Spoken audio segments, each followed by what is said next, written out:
Por aquí, rápido. Los llevaré a casa. Haremos una sociedad. ¡Tenemos que movernos ya! Quiero que tomes los controles. Okay. I think the inspiration for me is the feeling of being a 10-year-old kid and wandering off into a field and hoping that you're gonna stumble across some sort of adventure.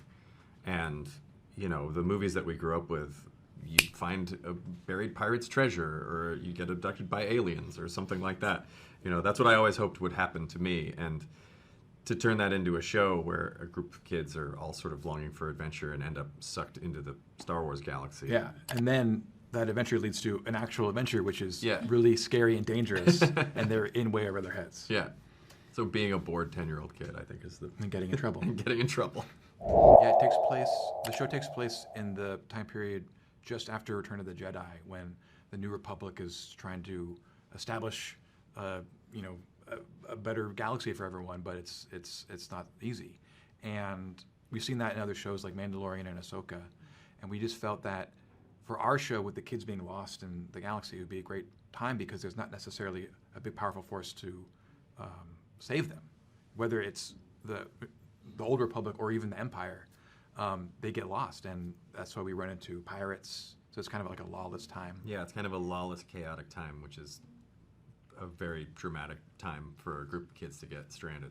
Yeah, and then we were also working with Jon Favreau and Dave Filoni really closely, and they had already done so much great work in developing that time period, and still Yeah. are. So it was really It awesome. made sense for us to just slot in there with them Yeah. as well. It's many. We go to lots of different planets, spaceports. Yeah, it's a lot of it's basically all new. Lots of creatures, lots Yeah. of droids. Yeah, we only go to new places, I think. Yeah, we Yeah. only go to new places. So yes, the answer is yes. I think no, and that's part of the story that we're telling is this is a group of kids that don't necessarily realize what kind of a big universe they're a part of. And it's only as they get lost and try to find their way home that they sort of experience the Star Wars galaxy for the first time. So Yeah.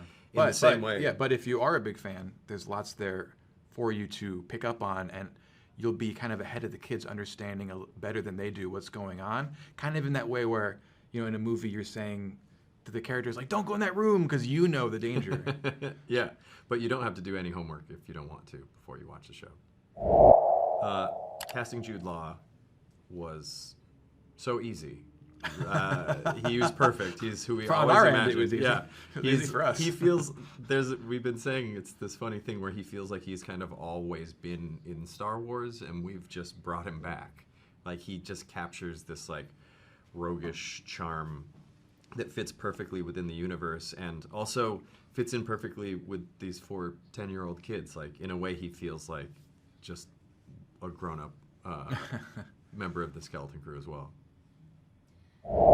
It involved, so how do we find the 4 kids? It involved a lot of watching of tapes, and we had this idea of 4 characters in our head, these sort of like archetypal kids, and the thing that was challenging for us is that we had to sort of wait till someone came in who embodied the character that we were imagining, because so many of the kids that came in were great and were great actors, but it's this different kind of patience where someone could be good and could do a good job, but they weren't quite the essence of the character that we wanted.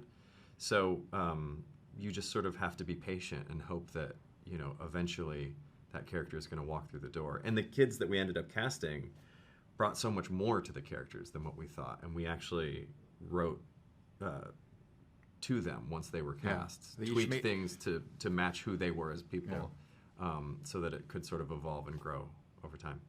Ooh. You wanna do that one? I mean, I just did the casting one. yeah, I mean, the production design of the show it has to be at the bar is incredibly high because it's Star Wars. It has to both feel like Star Wars and just be really, really good. Like that's kind of what the Star Wars thing is excellence. Yeah. And we just had an amazing team. I mean, from Oliver Scholl to Doug Chang and all the people in the Lucas film team.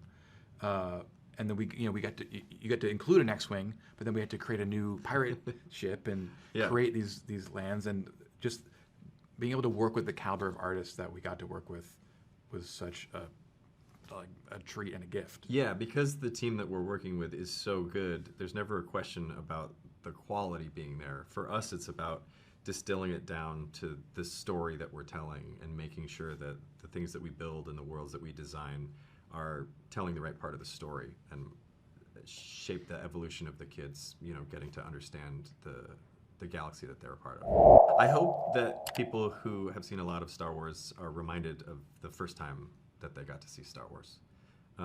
Because you get to witness these kids experiencing it all for the first time. And then for people who are seeing it for the first time. Yeah, we just want the show to be fun, exciting adventure.